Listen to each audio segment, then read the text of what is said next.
Teror di rumah kosong malam itu, Rudy mendengar suara yang membuat darahnya membeku. Di atas kepalanya, di loteng rumah yang sudah lama kosong, terdengar langkah kaki yang berat dan perlahan. Rudy adalah seorang pria lajang berusia 30-an yang baru saja pindah ke sebuah rumah tua di pinggiran kota. Rumah ini adalah warisan dari pamannya yang meninggal dunia beberapa bulan yang lalu. Meskipun tampak usang dan suram, Rudy merasa rumah ini memiliki pesona tersendiri. Ia berharap dapat mengubahnya menjadi tempat tinggal yang nyaman. Namun, sejak malam pertama ia tinggal di sana, sesuatu yang aneh mulai terjadi. Pada malam itu, Rudy duduk di ruang tamu, menikmati segelas kopi panas sambil membaca novel misteri favoritnya. Jam menunjukkan pukul 11 malam, ketika tiba-tiba ia mendengar suara langkah kaki dari arah loteng. Ia mengangkat kepalanya, berusaha mendengarkan dengan lebih seksama. Suara itu terdengar jelas dan berat, seolah-olah seseorang sedang berjalan dengan perlahan di atas lantai kayu yang tua. Rudy mencoba meyakinkan dirinya bahwa suara itu mungkin hanya ilusi atau efek dari rumah tua yang sering mengeluarkan bunyi aneh. Namun, semakin ia mendengarkan, semakin jelas suara langkah kaki itu terdengar. Ia merasa bulu kuduknya berdiri, dan ketakutan mulai merayapi pikirannya. Bagaimana mungkin ada seseorang di loteng? Rumah ini seharusnya kosong, dan ia tidak memiliki tetangga terdekat yang bisa dengan mudah masuk ke rumahnya tanpa ia sadari. Dengan hati-hati, Rudy bangkit dari sofa dan mengambil senter dari meja. Ia memutuskan untuk memeriksa loteng dan memastikan bahwa tidak ada siapapun di sana. Setiap langkah yang ia ambil menuju tangga terasa seperti perjalanan yang tak berujung. Semakin dekat ia ke tangga, semakin jelas suara langkah kaki itu terdengar. Saat Rudy akhirnya sampai di tangga, ia berhenti sejenak, mengambil napas dalam-dalam untuk mengumpulkan keberaniannya. Tangga kayu yang tua itu berderit saat ia mulai menaikinya. Dengan tangan yang gemetar, ia mengarahkan senter ke depan, menyinari setiap sudut yang gelap. Loteng itu penuh dengan debu dan sarang laba-laba, dan bau apek menguar dari barang-barang tua yang tak terurus.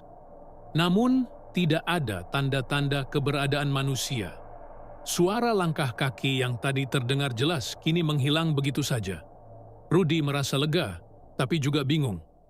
Apa yang sebenarnya terjadi? Apakah ia hanya berhalusinasi? Malam berikutnya, kejadian serupa terulang. Kali ini, suara langkah kaki itu lebih keras dan terdengar lebih lama. Rudy merasa frustasi dan takut. Ia mencoba mencari penjelasan rasional, tapi tidak ada yang masuk akal. Rudy memutuskan untuk memasang kamera di loteng untuk merekam apa yang terjadi. Ia berharap kamera itu bisa memberikan jawaban yang ia cari. Keesokan harinya, Rudy memeriksa rekaman kamera. Awalnya, tidak ada yang aneh. Loteng terlihat kosong dan tenang. Namun, tiba-tiba, di tengah malam, kamera merekam bayangan samar yang bergerak. Bayangan itu tampak seperti sosok manusia, tapi tidak jelas. Rudy merasa jantungnya berdegup kencang. Siapa atau apa itu?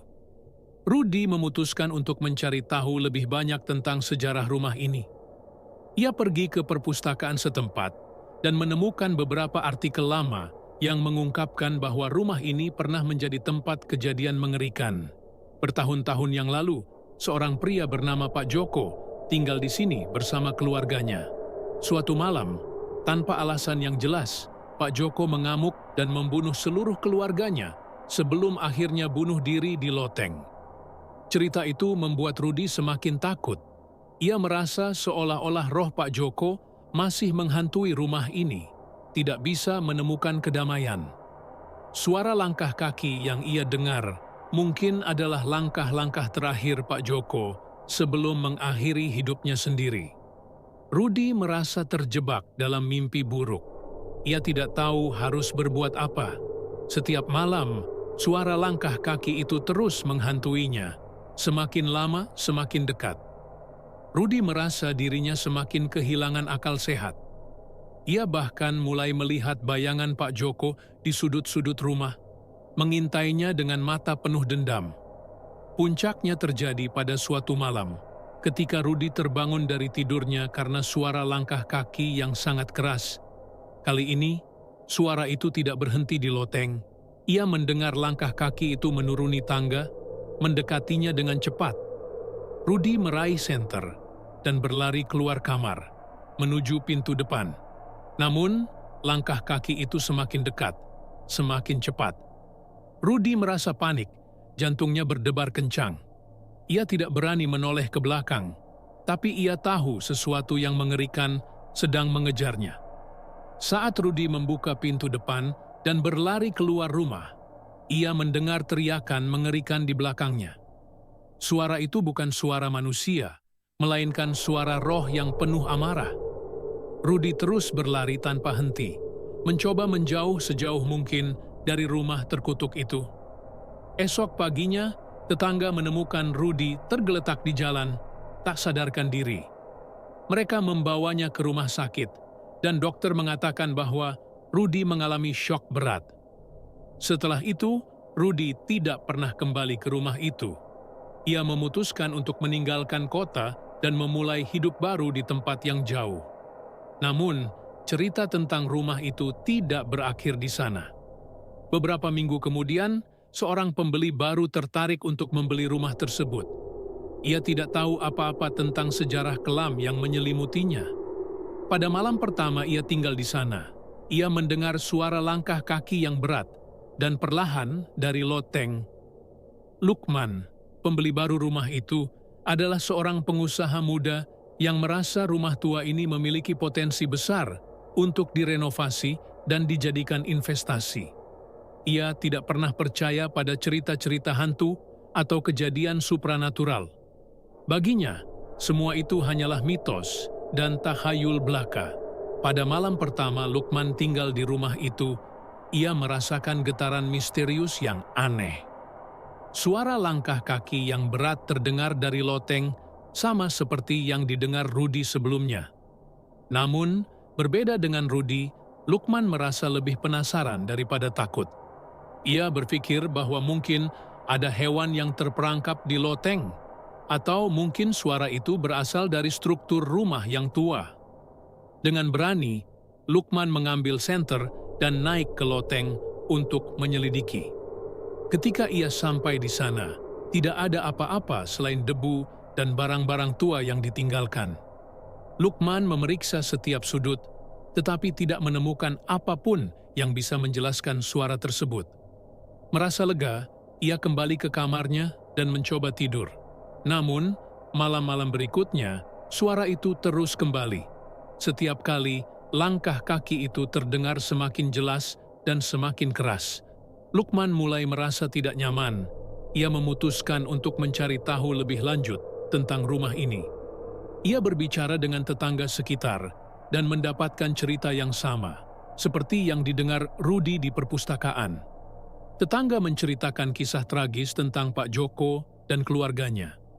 Mereka berbicara tentang malam mengerikan ketika Pak Joko mengamuk dan membunuh seluruh keluarganya sebelum akhirnya bunuh diri di loteng.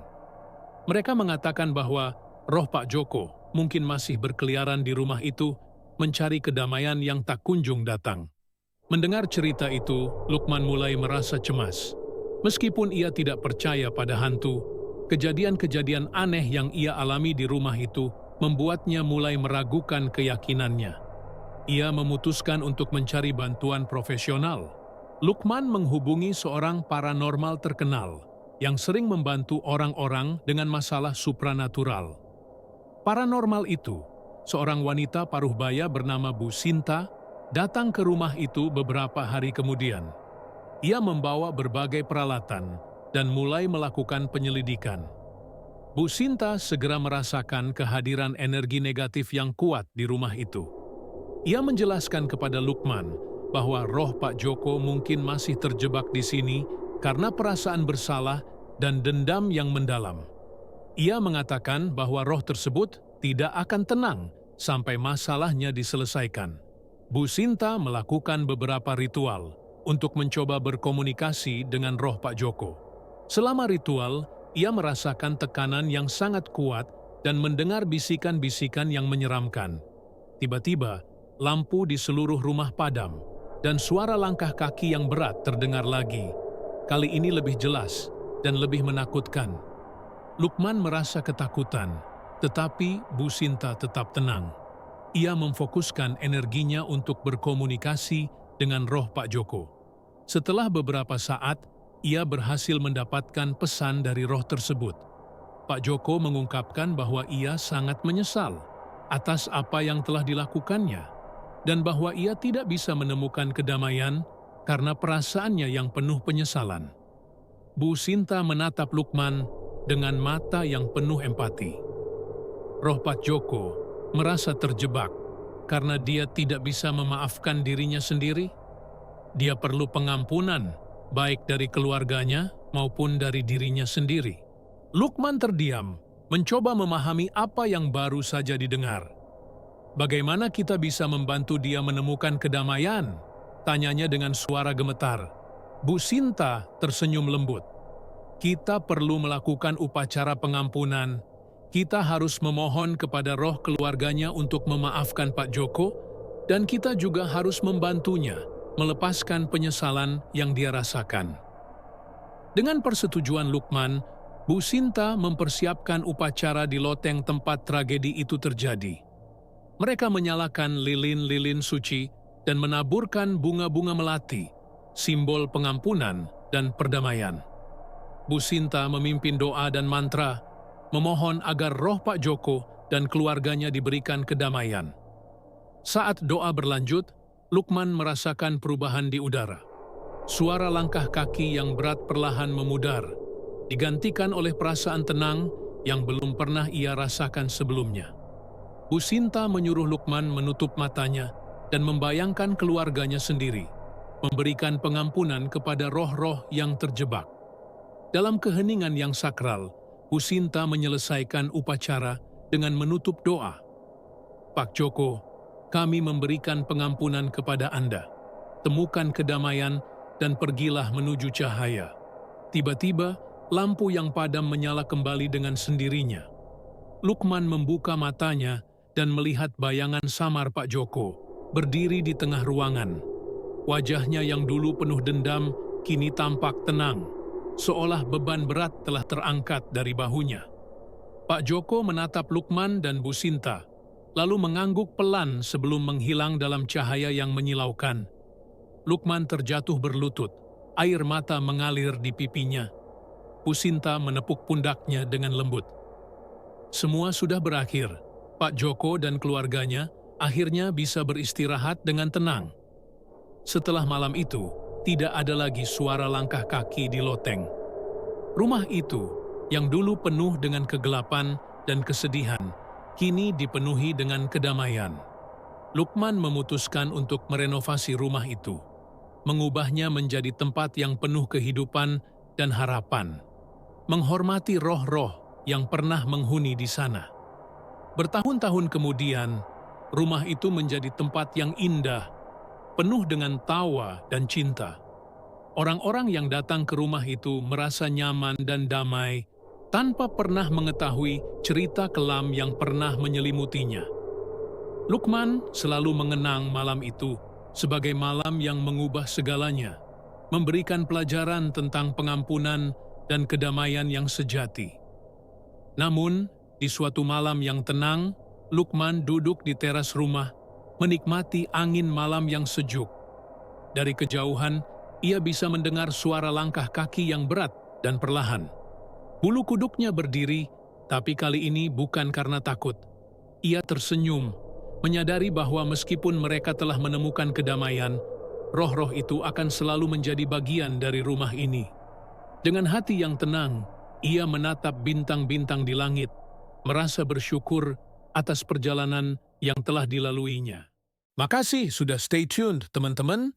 Kami senang banget kalian udah nonton video kita. Jangan lupa like, share, dan subscribe ya, buat support kita terus. Keep watching and stay awesome.